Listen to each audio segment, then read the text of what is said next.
नमस्कार दोस्तों, स्वागत है आपका मेरे चैनल कुमार अंकुश में। दोस्तों, आज हम लोग बात करने वाले हैं मध्य प्रदेश के हाई कोर्ट होता है ना, उसके तरफ से निकलने वाले भर्ती के बारे में। जी हाँ भाई, आप लोग एकदम सही सुन रहे हैं। यह भर्ती जो है वो ऑनलाइन प्रोग्रेसिंग असिस्टेंट के पद पर जो है वो निकाली गई। तो दोस्तों, इस वीडियो में हम लोग बात करने वाले हैं कि इस भर्ती का अंतिम तिथि क्या है। अरे भाई, अंतिम तिथि तो शैक्षणिक योग्यताएं क्या क्या होनी चाहिए, फ़ी कितना लगने वाला है, क्या क्या रिक्वायरमेंट होनी चाहिए, तो इन सब के विषय में हम लोग इसी वीडियो में चर्चा करेंगे। तो चलिए बिना किसी देरी के शुरू करते हैं।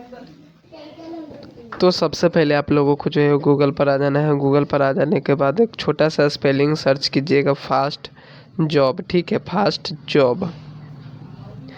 जैसे ही आप लोग फास्ट जॉब सर्च कीजिएगा तो इसकी पहली वेबसाइट आएगी। ठीक है, आप उस पहली वेबसाइट पर जा कर के क्लिक करना होगा।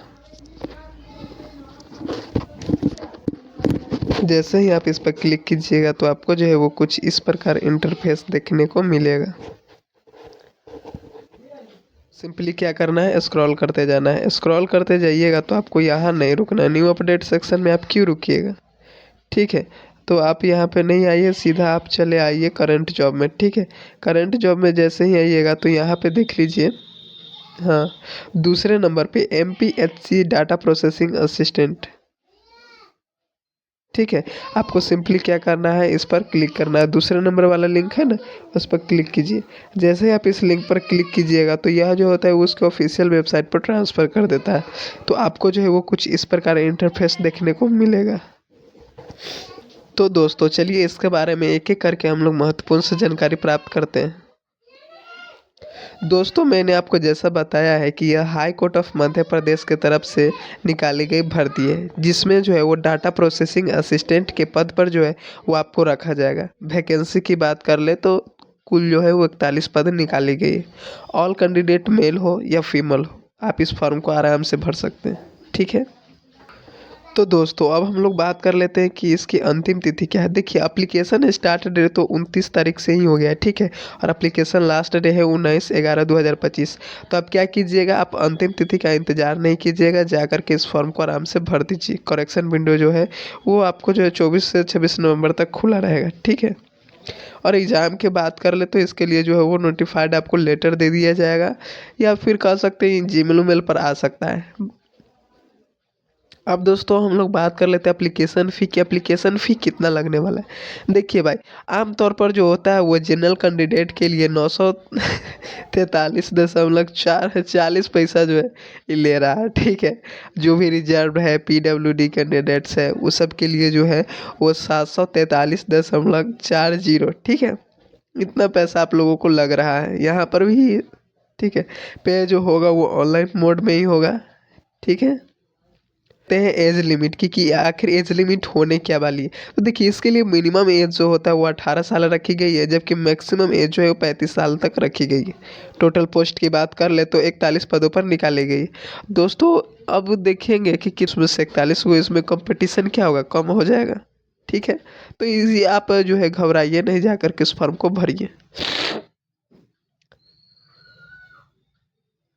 दोस्तों, अब हम लोग बात कर लेते हैं कि इसके लिए एलिजिबिलिटी क्राइटेरिया क्या होना चाहिए, यानी कि एजुकेशन क्वालिफिकेशन क्या होना चाहिए। तो देखिए, इन्होंने मांगा है कि आप BSc किए हुए हैं, कंप्यूटर साइंस से हो, या BCA किए हुए हो, या BSc के साथ IT किए हुए हो, या कोई भी इक्विवेलेंट डिग्री पास हो, मिनिमम 60%।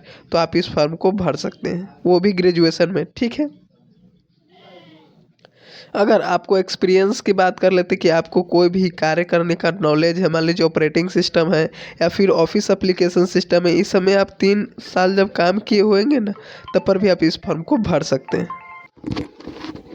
तो दोस्तों, अब हम लोग जानते हैं कि इसकी वैकेंसी में कितने टोटल पोस्ट है, URL पर कितने हैं, SC ST में, OBC में, सबके बारे में जानकारी दूंगा। तो दोस्तों यहाँ पे देखिएगा तो UR में 19 है, SC में 7 है, ST में 9 है, और OBC में कुल 6 है। टोटल पोस्ट कीजिएगा तो 41 होगा, देख लीजिए। दोस्तों मैंने जो है इस भर्ती से जुड़ा हर एक महत्वपूर्ण विषयों पर जो है वो आप लोगों को जानकारी दे दी गई है। ठीक है, अब आप लोगों को करना क्या है कि ये सब तो जानकारी दे चुका हूँ, अब इसका लिंक भी मिलता है ऑनलाइन करने का। ठीक है, तो आप सिंपली क्या कीजिएगा, स्क्रॉल हल्का कीजिएगा ना तो आपको मिल जाएगा लिंक, देख लीजिए अप्लाई ऑनलाइन। सिंपली यहाँ पे क्या करना है, क्लिक हेयर टू अप्लाई।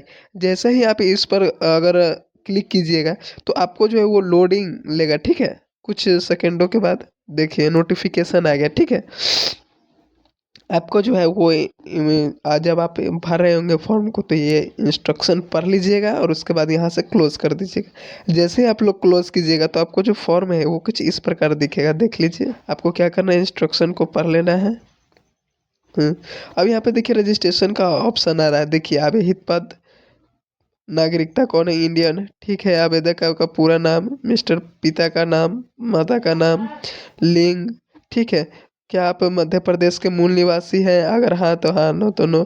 जाति, तो मैं जो हूँ इस फॉर्म को भरने का कार्य नहीं करता हूँ। आप सिंपली क्या कीजिए, वहाँ पे जाइए साइबर में और इस फॉर्म को भरिए। ठीक है, तो दोस्तों यह थी Madhya Pradesh of high court की तरफ से निकलने वाली भर्ती के बारे में। जी हाँ, अगर आपको इस भर्ती से जुड़ा अगर कोई भी सवाल हो तो आप नीचे कमेंट सेक्शन में बेझिझक पूछ लीजिएगा, मैं आपके सवालों का जवाब देने की पूरी कोशिश करूँगा। दोस्तों अगर आपको यह वीडियो पसंद आया हो तो इसे सब्सक्राइब करना ना भूलें और साथ ही यह उन दोस्तों के साथ शेयर जरूर करें जो कि ग्रेजुएशन, बीएससी, बीकॉम, ये जो भी डाटा प्रोसेसिंग कोर्स किए हुए हैं वो इस फॉर्म को भर सकते हैं। तो भाई मिलते हैं अगले वीडियो में, तब तक के लिए जय हिंद, वंदे मातरम।